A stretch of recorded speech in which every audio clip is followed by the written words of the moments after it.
Welcome to the Fall Podcast. I am your host, Aaron Blasey, and today is episode 121, and we're going to be talking about the definition of a killing tree on 2.5 acres here in Michigan.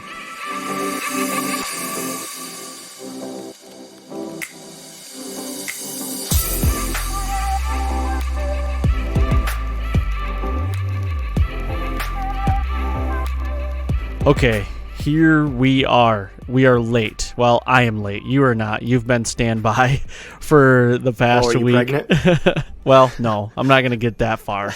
Not that far. But the podcast usually comes out every Tuesday, and here it is. We're recording this intro on Friday, and I don't know when I'm going to get this podcast out because the last 4 days of my life, I do not want to go through ever again. Yeah, you've been awful busy. There's not any bad news per se, so people stop freaking out. Nothing happened, but nothing good happened. Things happen. It's just it all happened at once. Yes, it did. It escalated quickly. I mean, we just came off of 4th of July holiday, and then I recorded this. You weren't on this episode because you were down at America's Best Bowstrings. You were doing some filming down there with those guys, so you weren't able to jump on. So I did this week's podcast with Ted Jones from Michigan, and we'll get into that in a second. But we had Monday off. We did for a holiday. We have a floating holiday. Had Monday off, so my wife and I our goal is to start building a home in the spring, and we're like, well, let's put the house up for sale. We've been trying to do that for the last couple months, and finally Monday morning I was like, all right, so we put it on Zillow, and look the hell out. I mean, I don't know how many phone calls. It was ringing off the hook all day, and now here it is, later Friday, and I've had 2 offers on the house. We accepted an offer, and it's basically all said and done. And except if the inspection doesn't go well next week or the appraisal, that could, slow things up. But I mean, everything's signed. We could be homeless here in a month. So it's been. I don't think you'll be homeless, but you're rolling. Yes. I could be recording podcast in my truck for the next year. So we'll see. Oh man. Yeah. I mean, you've survived dropped. Yeah. Up in Saskatchewan, and whatever you got to do for the next month and a half. It wouldn't be a month and a half. It'd be for like the next year and a half. Yeah. We're hoping. So sure. we get what's. Oh yeah. Well, I mean, a year and a half is a while. I mean, it's the good thing is we do have the fall coming up here, so I probably won't be thinking about it too much during that. But yeah, we've got our builder lined up for the spring, so he's ready to go, and we're actually thinking about possibly maybe starting this fall on it. But I with COVID going on and everything else and the builder's, schedule, I doubt we'll be able to do it, but hey, there's always a chance. So we'll see. A lot of things got to happen, but it's been a stressful week, but I feel like I can see the light at the end of the tunnel, and crossing my fingers out there. Hopefully the inspection and everything, it should go good. It's the well and septic in Michigan. Now you have to have this, I think probably in all these other states too, but you got to have your well and septic inspected before everything's done and final. So there's always that, like, in the back of your head, anything could happen, you always feel like, but we've never had any issues with it. The grass is never really green over it when it's dry. And we haven't had rain forever, good. And it's deader than a wedge right now, so I got people coming out to inspect it next week, so we'll see, man. Fingers crossed. Nice, man. I hope it goes smoothly for you. Sometimes this stuff, you hear horror stories, like inspections start happening, and then next thing you know, the homeowner's spending another 10 or 15 grand fixing stuff, and it's like, yep, yeah, no one's going to bid on it after that, and then it's like everyone gets nervous and asks questions, and did you fix this? I saw this, like blah blah blah, and I just hope you in and out. Yep, that's so far. I mean, it's been really easy, the process so far, so hopefully that's not a sign of like road bumps up ahead, but we'll see. Right. Yeah, no, I can understand that. So what do you got going on, man? I haven't talked to you. I mean, you and I've talked a little bit, but you haven't been on the podcast in a little bit. So what do you got for updates? Yeah. You have some very exciting news on your front. And no, everybody, he's not having a baby, or he could be, I guess. But I don't think so. Let's let the cat out of the bag. What do you got? I just feel like things went from, I was like flatline, and someone put the defibrillator on me, and all of a sudden I'm back to life here, and it's like I've got work coming out my ears. I can't. It's not that I can't keep up with it. It's just like a slap in the face. Like, where'd all this come from? Like, between mowing lawns, going to ABB, now editing, just setting stuff up for September. Got a new farm, getting cameras out. Like, things are just rolling. So wait a second. Nice. Wait. Let's rewind. Everybody, did you hear that? He's got a new farm, and he's putting cameras out. Now, I had to say, we might have a little hypocrite on our hands here. The guy that doesn't use cameras is wanting more cameras and putting them out right now. So what's the deal with that? I don't know. I've always said, like, I wouldn't run cameras on public land, and I'm still not going to. But I got a permission farm. It's a little 40, and really awesome little piece of land. And it's as of right now, my wife and I are the only ones with archery hunting permission. And then during gun season, it's just call before you come and make sure no one else is out there. So it's not like it's a free for all, but it's an older woman who owns the place, and she's got a 40-year-old son, so he hunts a little bit during gun season, and I think he has like two of his buddies that kind of kick around there with him whenever they have time. But I think it's pretty low pressure for the most part.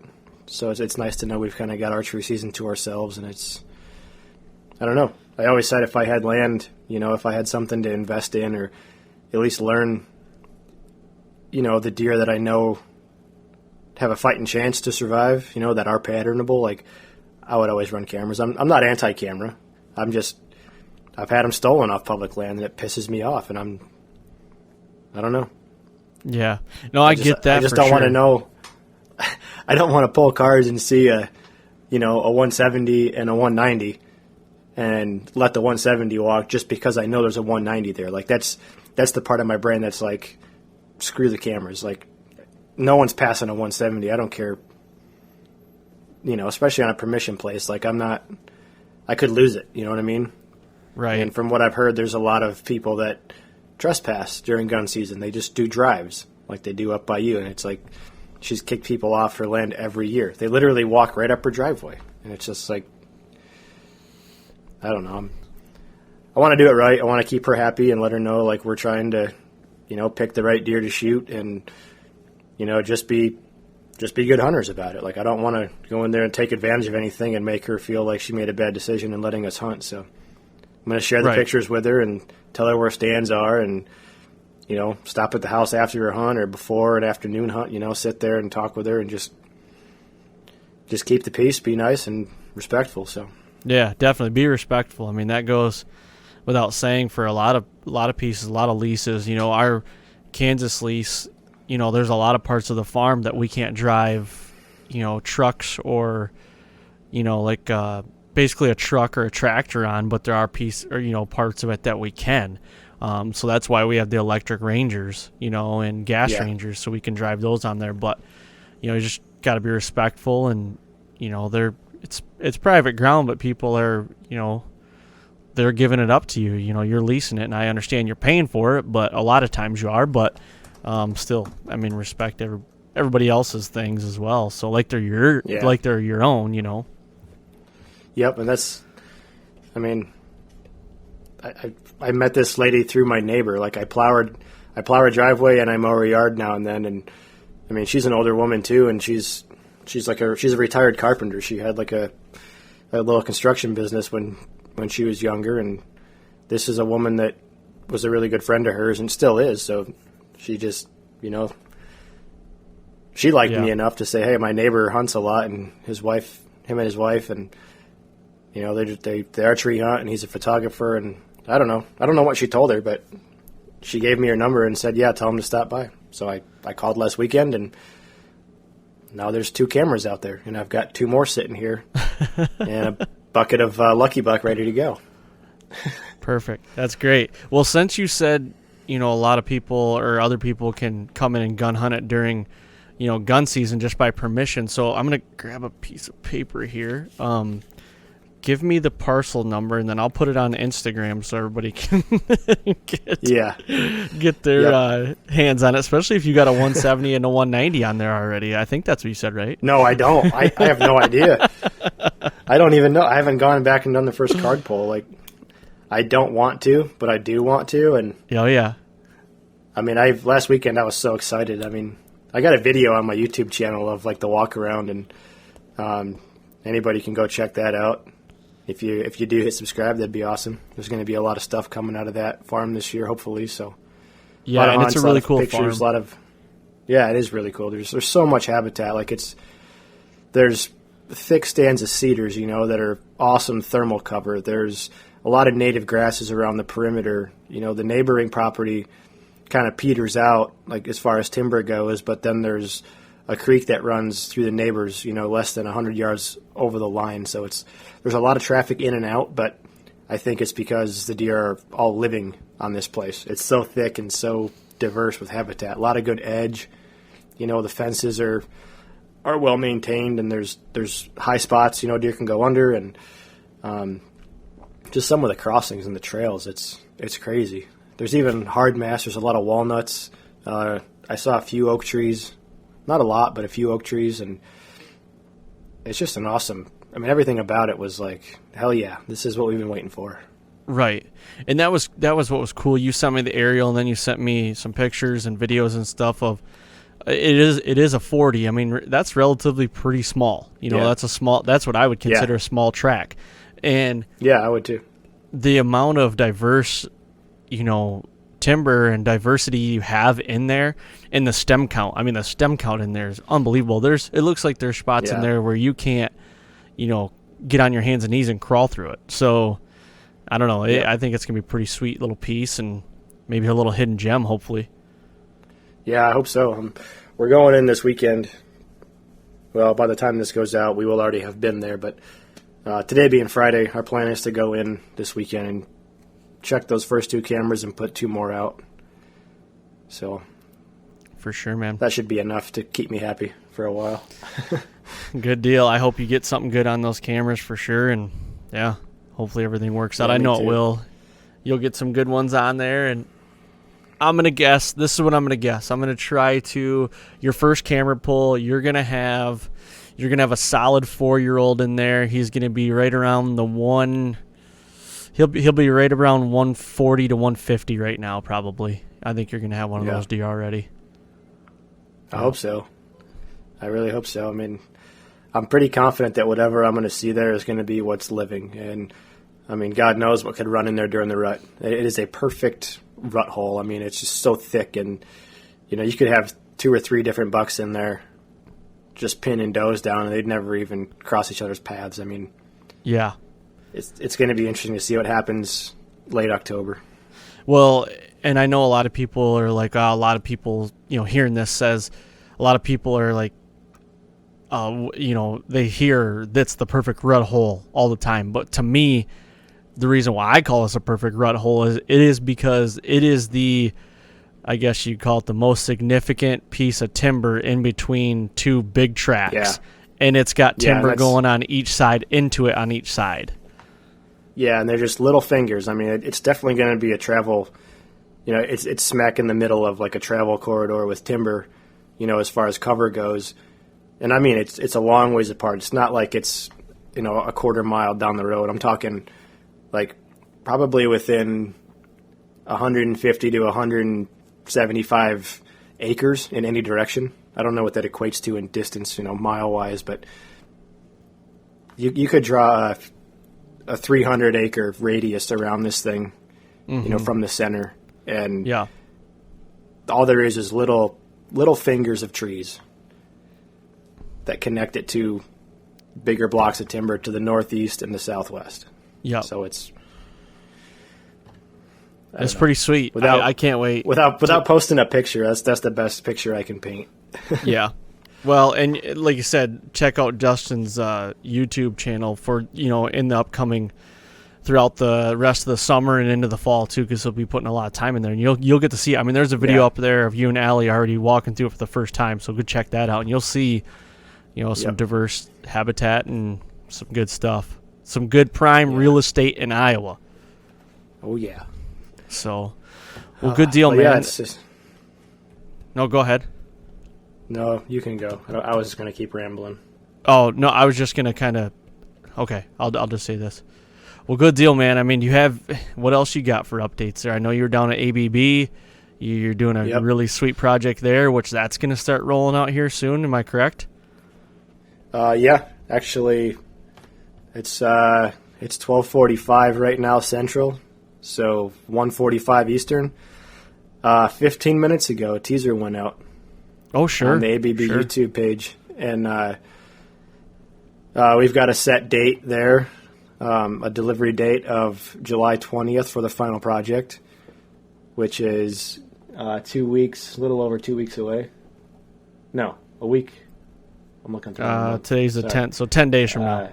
Yeah, 10 days from now. So, yeah, just a really cool story of the brand and where those guys started and where they're at now, and some really cool stuff about production and just their values as a company, and what Jerry's doing over there, and it's I was to say I was impressed, I think would be an understatement. I mean, it was I didn't know Jerry that well. I've only spoke to him on the phone. I knew Bryant, kind of the same, I guess, level that you do, and I'm telling you, that place is a well-oiled machine, and I know you've been there, so you've seen it, but it's amazing. None of these things are automated processes. Every single part of this is done by hand, and it shows. I mean, if anybody who owns an ABB string, you just know the quality is there, and if you could see the process, you'd understand why. Yeah, it is pretty crazy what they can do in that shop, and it's amazing the quality that they put out in the quantities that they do. You know what I mean? It's unbelievable. It's second to none. Yeah, I couldn't believe the number of orders that go out on a daily basis. It's and to be able to maintain that too is crazy. Yeah. So to maintain it, and again, it's all by hand, from blanking the strings to quality control, like before they go on the UPS envelope. Every single, even printing the envelopes, like manually check in the order. Like there's no conveyor belts and scanners, and like every single part of the process is done with human hands. Right. Yep. It's awesome. For sure. Well, I know we are kind of getting a little lengthy here. I don't want you to give away all the eggs in the basket, but I do briefly want to just kind of tell you and everybody listening what today's episode is about. So I said earlier I had Ted Jones. He's from Southeast Michigan and you and I have talked about it before. We've been wanting to get guys on that have a quote-unquote killing tree. Usually a lot of guys have that tree on their property. It's like you go there, you're going to have a good set, or you're going to kill a buck, and there's been a lot of deer killed out of it. He has that, and just to kind of give a brief overview, it's 2.5 acres, and him and his buddies have killed, I'm going to say 5 to 10 bucks in the state of Michigan out of this one tree on 2.5 acres. Wow. And they've all been probably 120 to 135, 140. Like that's how big they've been. It's unbelievable. It's 2.5 acres, and it's the only tree he can put a stand in on this 2.5 acres. And it's just really cool to hear how he does it. So that's crazy. It's exciting just because of the timing of all this stuff. It's like I just picked up a 40 and you've got a 1 acre. So it's like these small track success stories. Yep. Like I really regret not being on this one because I would have loved to hear it. But at this point, I'm listening to it in the truck probably. So at least I get the info. But it's going to be fun going forward to talk more about these small track, hunt strategies. Yep. Well, and next week, you got to be on next week's because Justin Hollinsworth is a small track guy, and if anybody doesn't know that name, he's part of Whitetail Addictions, with the DeQuistos, and he is a small track guy, like 40 50 acre parcel. Like, he's coming on. He's got one hell of a track record on little parcels, and we're talking about all that, so you need to be on that one as well. Hopefully that'll be recorded next week. We had to put it off this week because just everything that you and I had going on. We're going to record it next week and hopefully get it right out. So just a little preempt of what's coming up. So I'm excited about that interview as well. So I can't wait. Yeah, that'll be a good one. That'll be great. Yep. Definitely. Yeah, I'm excited for the next few weeks between podcasts and the farm and just getting this project out. Like, I don't know. I feel like there's steam again. Because I'm telling you, I was out. There was no coal in the furnace, and now it's like it's raging again. So it's good. That's it's good feeling. Well, after this weekend, get over there, get some cameras out, get some cameras pulled. We'll jump on a little quick podcast, you and I, a little bonus episode, and we'll talk about it. Maybe break the farm down a little bit more. And I want to hear about all the spikes that you got on camera. So yeah, sounds good. Cool. Let's stop bitching here and we're 23 minutes into it. Let's get into it. All right, everybody that is still around, thank you for listening, and we're going to jump over this interview with Ted. All right, we are back with the Fall Podcast, and what everybody else didn't hear is we've tried to do this once already, about a half hour ago, and I'm just going to put it out there. My daughter is having a tough time going to sleep right now, and we had to stop the podcast. And Ted, I apologize for it, but we are back, and we're actually going to run it from the top. So family comes first. Yeah, definitely. And I appreciate your patience and everything. So let's get this thing done. She is now sleeping now, so she is good to go. It's later at night, but let's get this thing going. So on today's podcast, I have another Michigan guy, Ted Jones, on. You're from Southeast Michigan, but I'm not going to give you the introduction. I want you to do that to everybody out there listening. So you take the floor. Tell us who you are, where you're from, and what you do for a living to kick this whole thing off. Yeah, man. Thanks for having me here. So my name is Ted Jones. From Southeast Michigan. I've been bow hunting, since about 6th grade now. I'm 26 now. And I run a bow hunting team, I guess. I don't know whatever to call it, really. It's a squad, a team, a group of guys that share the same interest. But it's called Brothers at Full Draw. And we've been doing that for a while now. I've been filming my hunts since the very first hunt. There's only been a select few hunts that I haven't gotten on film. And so that's really what brewed the, team from where it is now. But now that sort of transitioned into my day job. I'm a full-time lead designer, graphic designer at a marketing firm in the firearm industry. And so, we do a lot of product videos and stuff like that. So that's the commercial side of production, and then I have the fun side, which is my bow hunt stuff. Well, sweet, man. A good deal.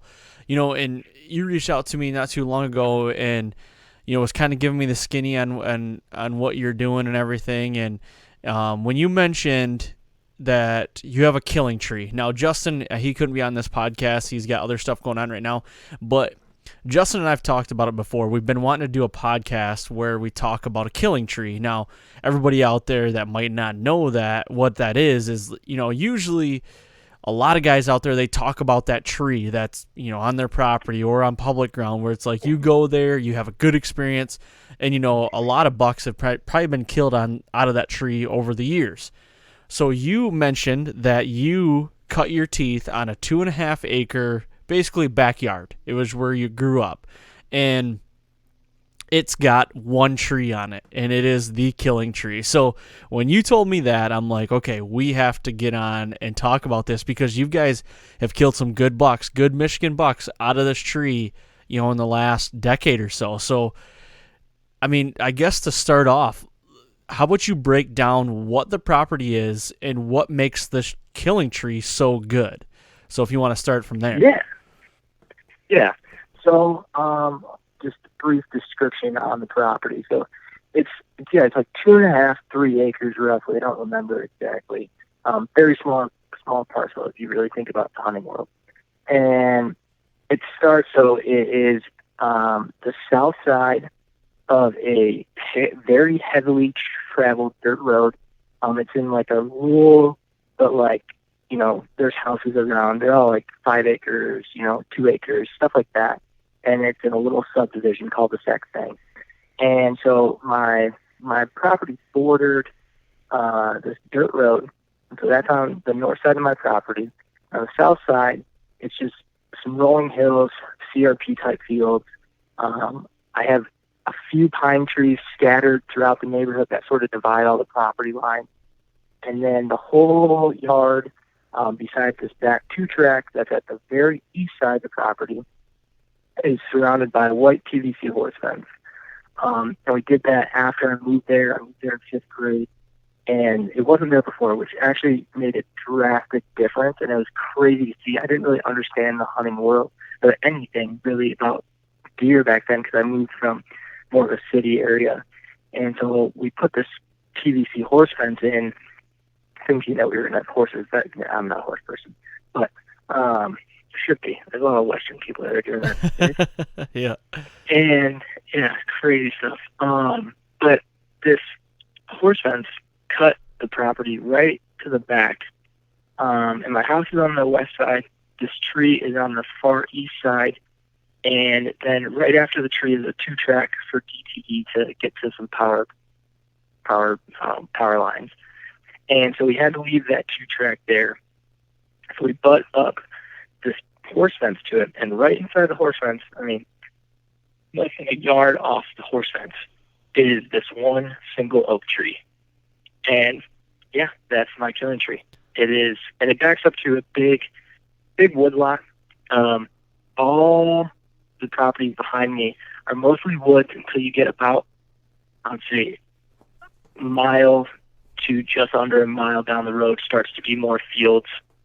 There's no ag. Tree farms and CRP is what we have to work with. And, that's sort of the brief description of the property.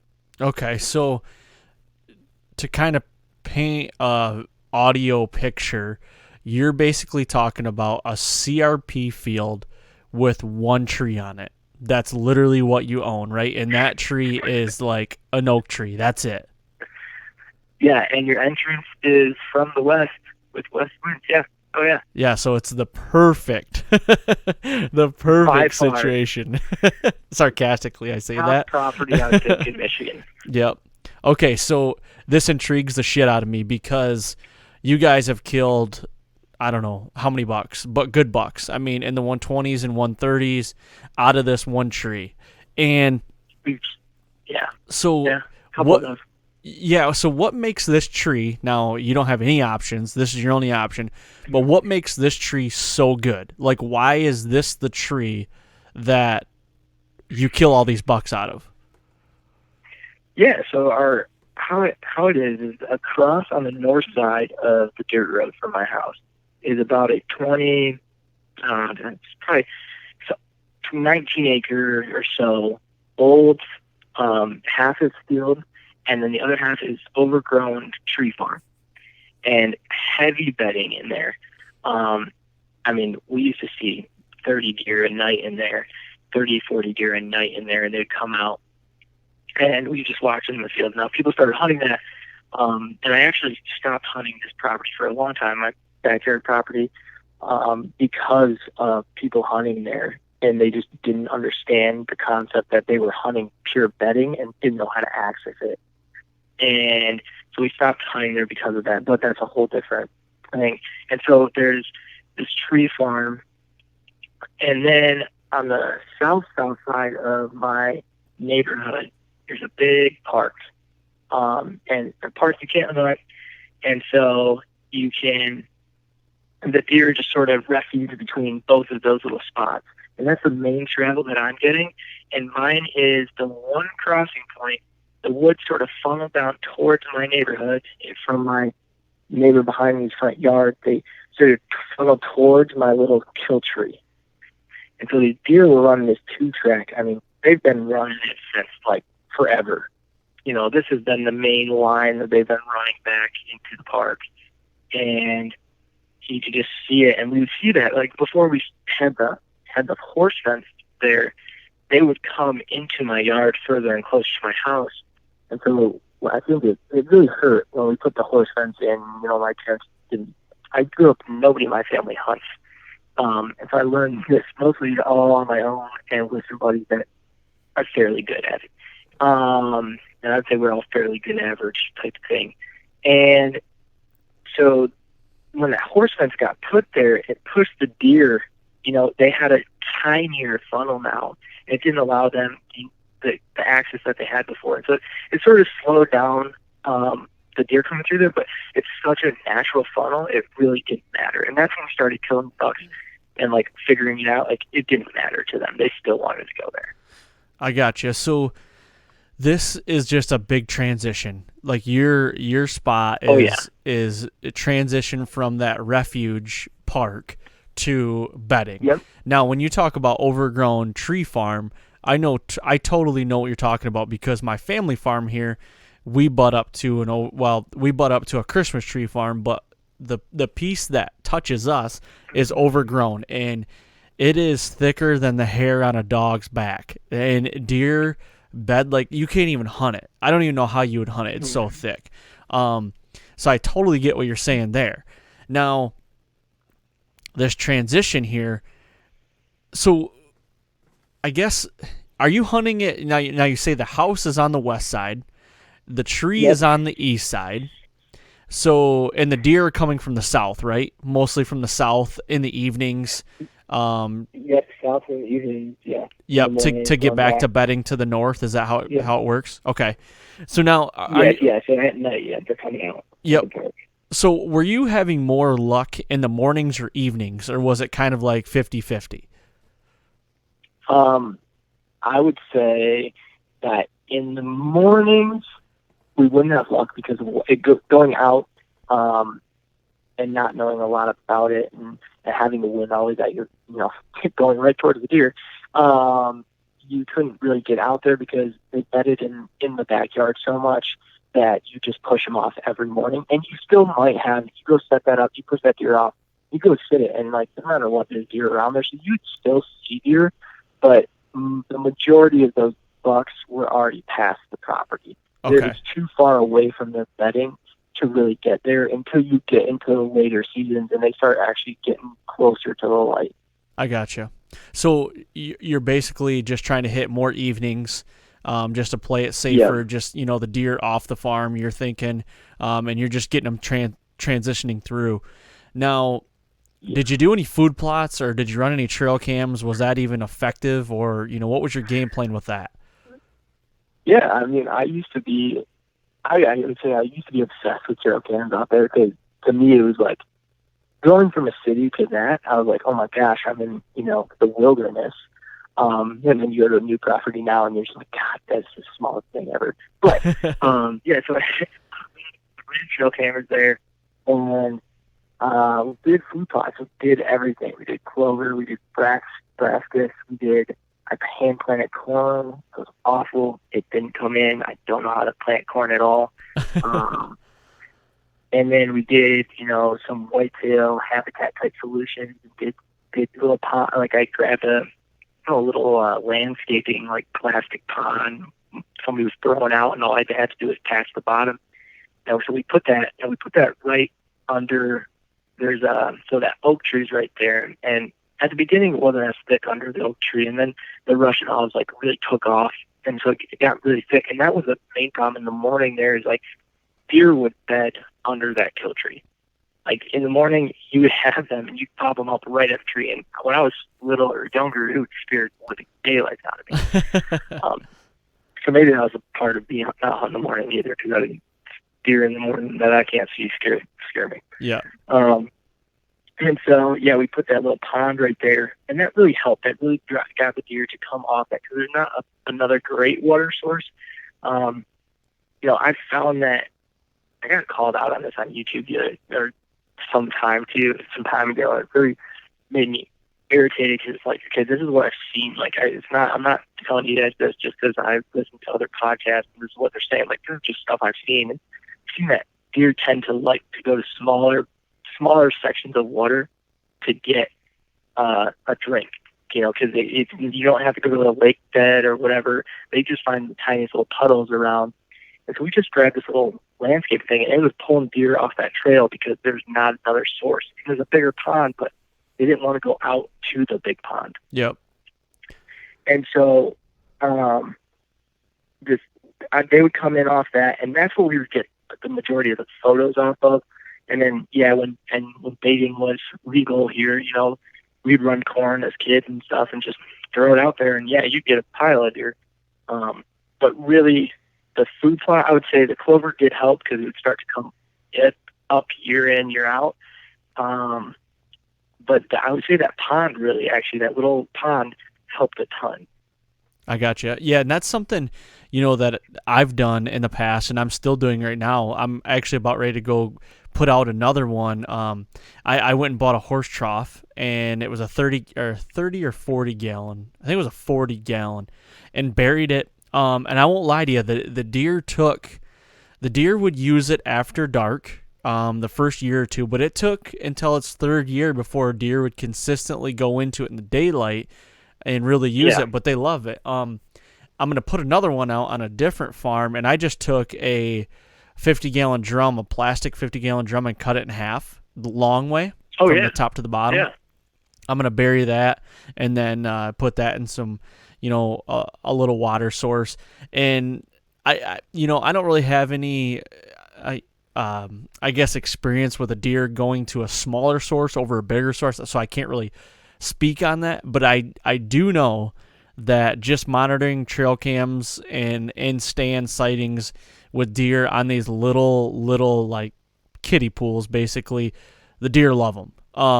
It works really well. It can in the right situation. So I totally get that. And I think that's a great idea for what you did there, especially try to find unique ways, you know, if you can't attract them some other way, like with bait, if you're a baiter or something like that, like it's a good way to get them close to your stand. Right. And definitely, and that's the side that's kind of thing, not to cut you off, but that's the kind of things you have to do. Like, I have a field and a tree. Like, what could I do worse? Right. Yep. For sure. I have the same thing, man. I have a 1 acre patch of timber here that I hunt, and it's tough hunting. It's tough sledding. Like, I did a whole bunch of hinge cutting, almost cut just about every tree down in it, almost. And the deer love it now. It's unbelievable, the magnet that this is to deer, and it's just pretty cool. But anyway, so getting back on this here, so you put in water source, that worked. You know, you've done some food plots, some worked, some didn't. Now, I guess, what was the first experience you had or first kill that you had that was like, oh shit, this works? Like, you know, what was that buck? Like, how big was he? What was the story on it? Yeah, so that was in 2011 was my first, like, I just call them wall mounting bucks. I mean, honestly, anything now that I'm like, it gets me excited. It's a wall mounting buck. I mean, my fiance gets mad at me, but, you know, it looks good on the wall. Yeah. And but yeah, that one came in 2011, and I don't remember the time of year. It's definitely November. I would like to say it was November 6th, but I'm not sure. And I look up, and I'm in this tree. And now, mind you, this oak tree, at this point, 2011, we'd had 3 different sets on the same tree at that point, in different angles, in different directions, to try to hide behind the tree. You know, first ladder stand on the tree with my dad that he bought me, and like, oh my God, we just hung it, and we had no idea what we were doing. That was a joke, so I don't even know if that's a real set. And so I'm sitting in the third set there, and it faces, what we had to do is we had to face my house. So I'm on the woods are on the directly behind me, which is the east side of the tree, and I'm on the complete west side. And what would happen is deer would funnel through my horse fence right under me. And now the one good part about this is if they're coming from the south, I'm north of them, you know, and the wind is going west. If they hit that path and come under me, then I don't get winded. And so, like, at that point, we knew that much. We knew, like, that tree was just inside the line of just being okay. And I think that's what made it so great. So that's how it was set up when this happened. And I could look up, and I definitely wasn't rattling at that time because I would have not known how to do that. And I don't think it's that functional in Michigan sometimes. And so I look up to my left, and I see this buck just pop out of the tree line up in my neighbor's garden. It's about 300, 400 yards up the hill from me. And I see him pop out, and I'm like a giddy schoolgirl at that point because first big buck, and it's 300 yards away, you know, with a bow. Yes, totally going to come in. So I was just telling myself, like, just sit here calm. And I start shaking, and this thing comes straight in at me. It was dogging the doe for a little bit. The doe cut into the woods, and the buck just kept going straight to me. So I don't know if he thought he was going to cut the doe off over at the little food plot we had under us or what. And didn't have this buck on camera. And this guy came right down. He popped in through the fence, and he just sat in the little patch of pine trees right to about 15 yards to my left. And I just put it on him. It was high. I spined him. He dropped. And then it was just a fluster of emotions, obviously. He was the first big buck. And then he started spinning on the ground. I didn't know what to do. So I put another arrow in him, got it done, did that whole deal. And then I just called everybody. And that was when, like, it really just, like, hooked me. Yep. Now, how big was that buck? So that buck he just scored, I think he was just south of 120. And he was this big 9-point, super tight rack. You could pretty much shove a basketball up inside of his rack. And that genetic is around the house. We see it all the time around there. And now that I can actually pay attention to that and know that that's a thing. Yeah, yep. Yeah, and then, you know, it's just super tight, and it comes off his head. I don't know, like you're thinking of their nose, you follow their nose straight up. Yep. It like comes off at a 90. Okay. Like, it is the weirdest tall rack, and I didn't care. Yeah. It didn't matter to me. Yeah, and not that the size of that deer matters at all. I'm just trying to paint a picture for everybody listening, you know, because a lot of guys like 2.5 acres killing 120-inch deer on it. That's doing something. Like, that's pretty sweet, you know. So that's really cool. So that like kind of kicked it off, right? 2011. I mean, so, you know, how many bucks did you take out of that tree? You and, you know, anybody else, I guess, or was it just you that hunted it? So out of that tree, we had a bunch of buddies that hunted it. We had shot from how many does we shot out of there. We shot probably, I would say, out of that spot, not that exact tree, because we started to figure some things out that we could do. And so, like, I personally shot all my bucks on that property out of that tree. And so that was shot 3. I shot 4 bucks out of there. And then my buddy shot one out of a tree that was just at the edge of the property because we were able to get permission from the neighbor to just sit on the very corner of the property. And then up the tree line, they let us hunt another tree because they were having problems. They would put in landscaping, and these bucks would just destroy all these new trees. Yep. And so they were like, yeah, we need them gone. Yeah. And so they let us get up on theirs. So we killed a really nice big elk out of there. And then I killed 2 9s that were just around 120. My 12 that I shot last year, 134. And then I shot my first buck out of there, which was a spike. That's awesome, man. That's so cool. So, you know, talk about the buck that, I guess, let me ask you this. Out of all the bucks that you killed out of that tree, what was the most fun hunt, or like your favorite one? Oh. Dang, that is hard. Put you right on the spot. Four. Yeah, no, there's only 4, but they all have like their unique little tweaks to them. I would say this past year, like the house went up for foreclosure last year. So during the season, it was completely empty, and I think it was like I had just after the season. So I shot my 12th point this year on the very last day, the last morning in Oakland County.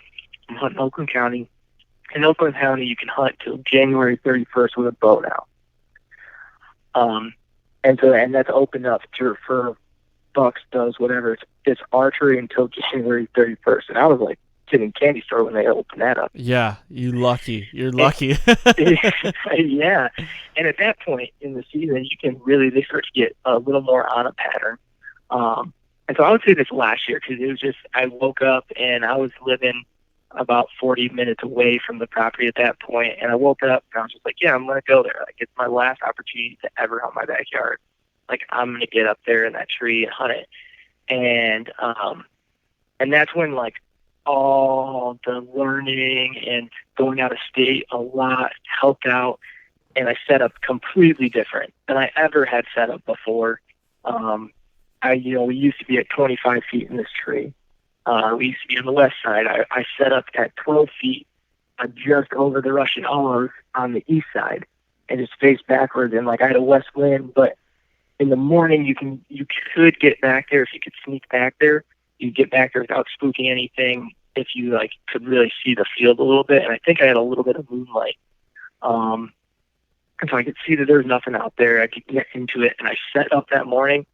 And 30 minutes later, I heard some crushing ice to my left, and my neighbor I could actually see from that stand, I could see their tree stand. I couldn't see anything in the woods. It's pretty dark. And so I hear some crushing. I'm like getting excited. I'm like, I don't even care if it's a doe. It's my last time in this tree, and I'm shooting something. Like, it doesn't matter. It doesn't matter what it is. It's happening. So I see this, I don't know what it was. It was like a funky 6-point, and it was like a forker that had like some junk on it, and it goes through, and I'm like, honestly, like, he's sort of a cool buck. I might take him. And then he gets closer, I'm like, you know what? No, he could grow up to be something cool around here. Like, somebody would be excited if I did. So I was like, fine. So I sat there and told myself, and then I see a bigger deer move behind him. I'm like, huh. And it looked like a doe because I didn't see its rack yet. And it's like, breaking light, just the perfectly optimal morning with a really crisp, cold morning, last day of the season. And he walks out, and I just see his right side, and it's just a big white rack right in front of me at 15 yards. I'm like, okay, yep, sounds good. And I didn't count anything. I didn't care about the size. Like, I was like, he is a good-looking buck. I'm totally taking him. And I remember they opened up, so they clear-cut this little section. And so I can see, this has never been happened before. And I hadn't been to the property in probably since the beginning of the season. I hadn't been there just to look at it. And so they clear-cut the whole power line. And this is like my tree. There's the oak tree that I'm in. Power line just to the back towards the woods. And that's like, I don't know, 5 yards, 10 yards off the tree. And they cut a power strip down it. And they clear-cut it. And I could see, I was like, wow, if you had a gun and you could gun hunt here, this would be awesome. Because you could just see like a mile down this clear cut. And he walks out like right there at 15 yards. I'm like, yep, drilling him. And it's snow. And I always told myself I always wanted to shoot a buck in the snow. And so I shot him, and he just takes off. And at that point, when I shot, I was turned a little awkward, and my shoulders weren't directly at him. And so my bow was cocked weird. And it looked like a far back hit. And I was like, oh no, like this is the worst thing. Because it went from like cloud 9 to like 0 in a second. I was just like, fine, like I'll let him lay for a couple hours. It might be a really crappy track. And so I'm hanging out there, and none of my buddies are up yet. And so I'm like, all right, well, I'll go to the gym. And I was like, I got to get my mind off this. And like, me and my buddy went to the gym, waited for everybody to get back. And that's like, then we came back and the snow was just bright red everywhere. And it was the coolest track job. He only ended up going like 75 yards and piling up just on the other side of my neighbor's house. And so that was a really cool, I would say that was probably my favorite hunt that I'll remember. No, that's crazy. That's really cool. And you said he scored 134? Yeah, 134 without deduction. So he's a typical 10 with split brows. Okay. And the only things that are gonna would probably get him, I don't know, it's probably his brows. I'm looking at him right now. Yeah, probably his brows. But he'd still be Pope young. Yep, that's awesome. Sure. That's really cool. So now, did you hunt? Excuse me. Did you hunt this property at all last year, other than this sit? Yeah, actually, I did. So crazy story. Not my proudest moment. I ended up I probably shot a 125, just about the same size, honestly. Like 125, 138 point last year. Last day, it was -32, and this was the evening hunt. I was wearing snowboarding goggles because the stand, since it faced west, I had one pre-hung there, and I bet that I left up forever. And the stand faced west, and like you just had that west wind right in your eyes. So I'm like, I literally have to wear snowboarding goggles or else I can't stay out here. And I ended up drilling him in the leg, really low in the leg.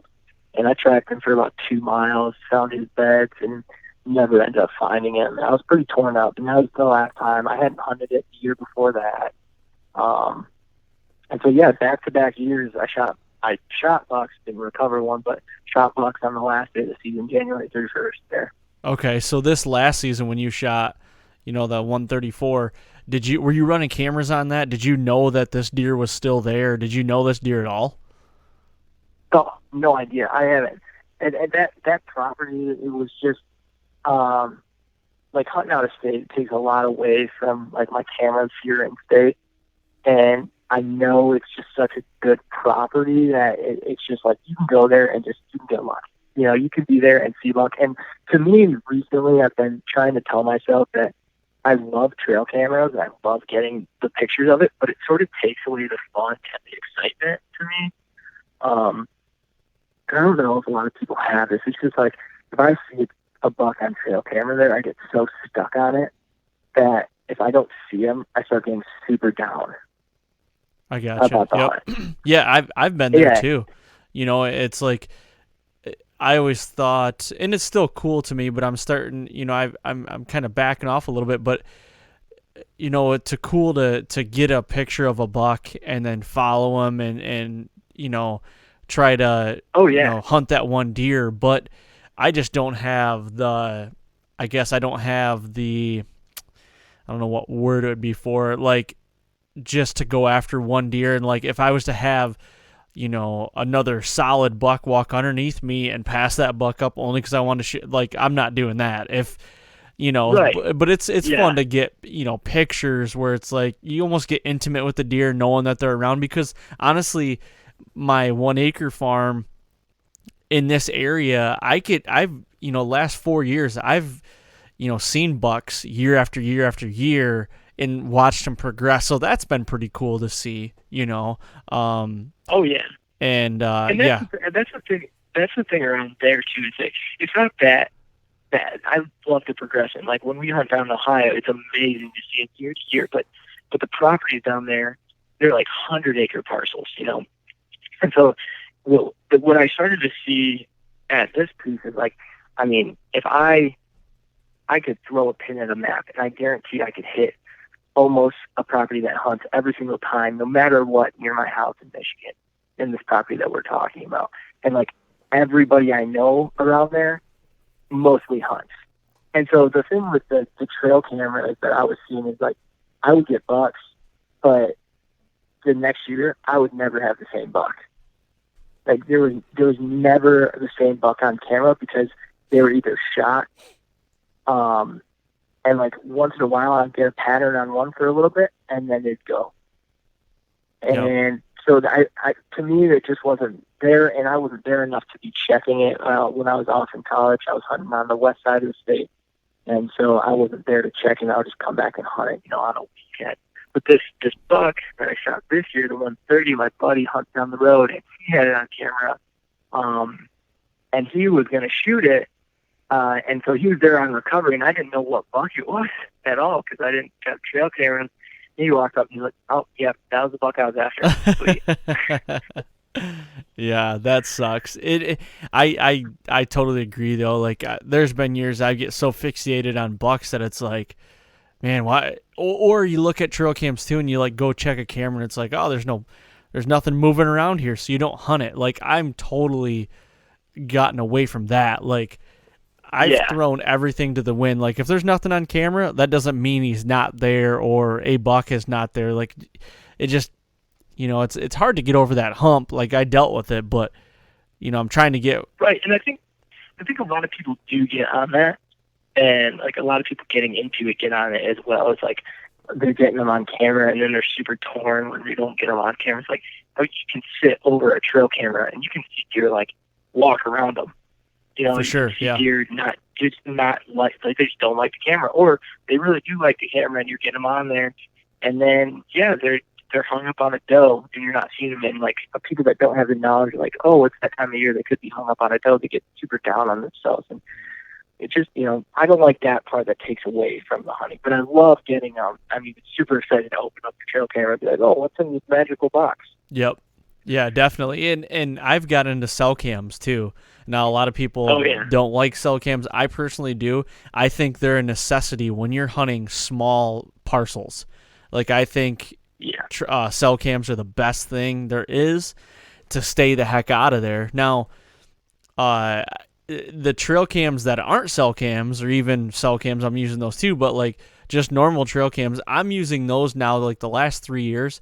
I've stored so many pictures of bucks, in folders on days, like certain days of a certain month, and I'm in the same locations, and I'm using them for like historical data, so I'm like trying to get, not necessarily for the same buck, but for like bucks that are showing up on a certain camera in a certain area around the same time of the year, so that's pretty cool to me. And actually this year in my 1 acre, I got a picture. I got a couple videos of a doe coming in and bedding down right in front of my camera, getting up, and she was having birth. You could see the fawn coming out. Yeah, crazy. Yeah, it's unbelievable. I'll have to put it on Instagram or something for people to see, but it's really cool. There's I think there's 17 videos in succession where you can see her get up. You can see the legs like coming out.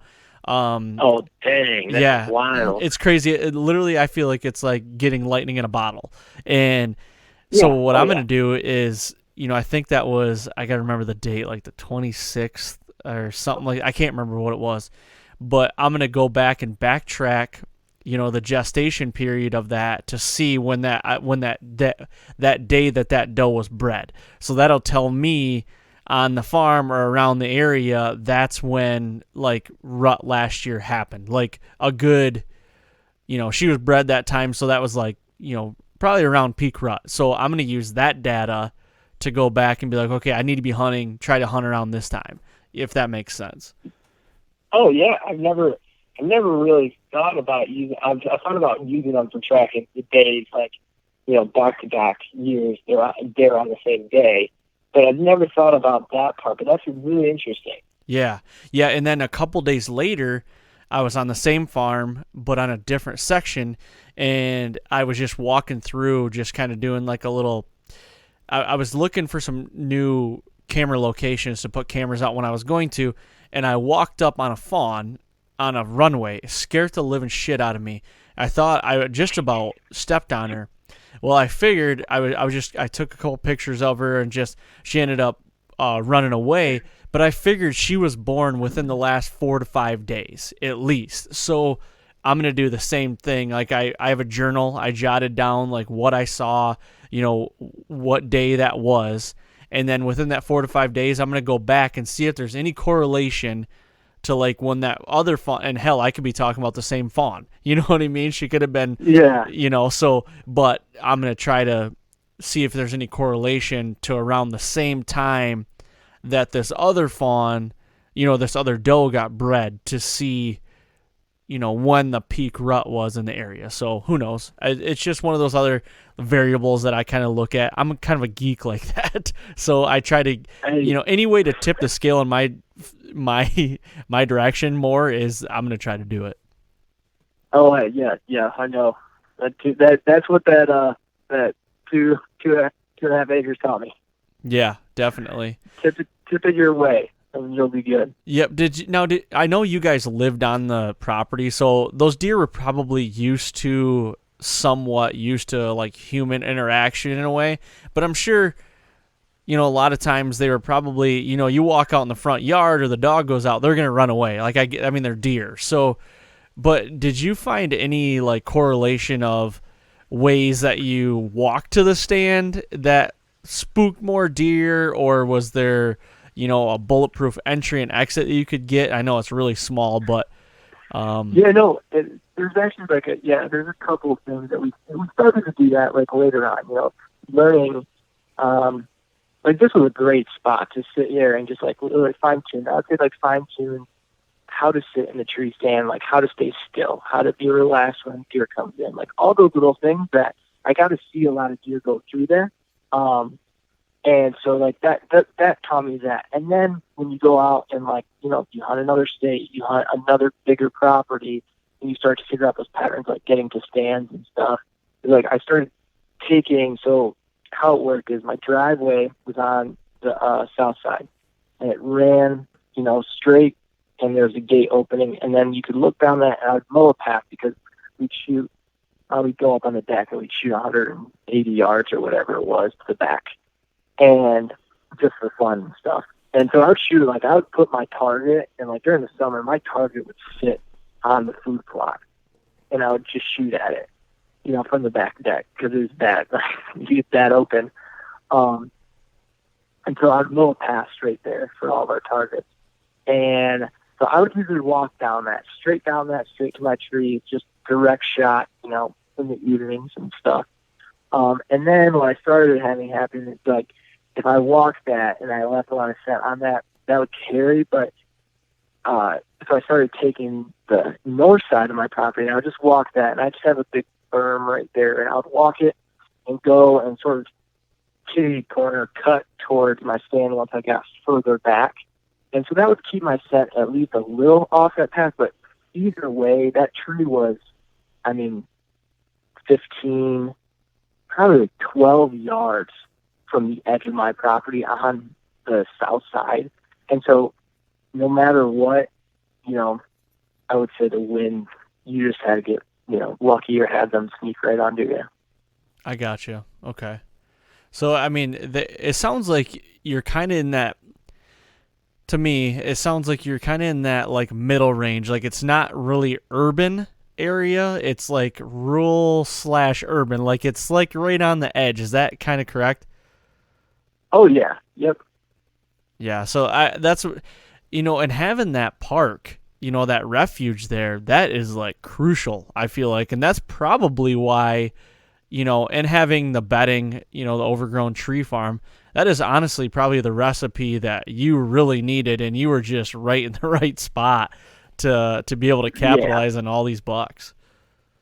Yeah, I would definitely say, yeah, it was a lot of luck that my parents chose to move there and build a house there.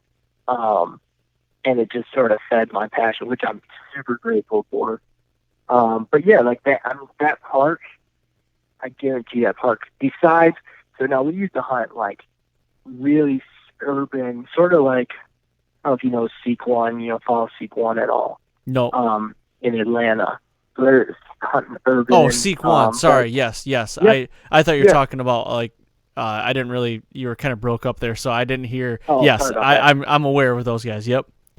Yeah. And so we used to hunt a property just like that. And city, it was like the only 5-acre property around, and we'd have a different 10 point every time. And that was like real urban. And then we had my property, and that was, it was a little more relaxed. But besides those urban bucks, I would say this park probably holds some of the biggest deer in Michigan. And so it just helped to be near it, obviously. Definitely. Yeah. And to have bedding on the other side of your property, that's huge. Yeah. That's crazy. That could be one of the most successful trees in the state of Michigan, if I would have to guess, on that 2.5 acres. Oh, yeah. Living around there, I'd pick a few others, but, yeah, it wasn't bad. Yep. Now, has anybody, you said that house went into foreclosure, has anybody bought it or, took it over, and do you know if anybody's going to hunt it this year? Or? Oh, I don't know. I would say I don't even think it's been back on the market since Corona and stuff. Yeah, I think it will get on the market just before, probably in August. I would say that it hits the market maybe. Yeah. Now, have you ever thought about like buying it and getting it back? Yeah, I thought about it. My dad actually, before it went in foreclosure, he was like, you guys going on with your buddy. And I'm like, can't really afford that, right now. It's about, just 4,000 square foot house. It's a pretty big house on this little property. And so it's out of my budget. But I don't know. I don't know if I'd do it. To me, the hunting's great there. But there's more to it now that I know and what I'm capable of going out of state for and stuff. So I was saying no, but people, all the time are like, oh, can I come hunt your property? And, when I was younger, I was like, yeah, come by, I don't care. And then once we got into filming and stuff, it was just like me and my buddies. But yeah, I don't know. I highly doubt both my older brothers were in wheelchairs, and so it's a super handicap accessible house. So whoever buys it, I don't see maybe hunting, but who knows? Yeah, I don't know. Huh. That's crazy. Yeah, maybe somebody might, stumble on the gold mine that you had. So I guess it's they would fall in a nice little check right there. For sure. Well, cool, man. I want to thank you for coming on and doing this. If anybody wanted to look at the stuff that you're doing and watch everything on YouTube, where would people go and see everything that you guys are doing, or maybe even see some of the kills from this 2.5 acres? Yeah, so our YouTube page is called Brothers at Full Draw, and our Instagram is the exact same thing with no spaces. And then a lot of stuff I post on my personal page as well, which is just TSJ332. But most of the content you can find everywhere on there. And we hunt Ohio, Indiana, not Illinois, but we did Missouri. We're doing an elk hunt this year. So a lot of cool things that all spawned from this little 2.5 acres. That's cool, man. Awesome. Well, thank you again for coming on and doing this. I appreciate it. And hopefully you are very successful this next fall. So good luck, man. Yeah, thanks, Aaron. Thanks for having me.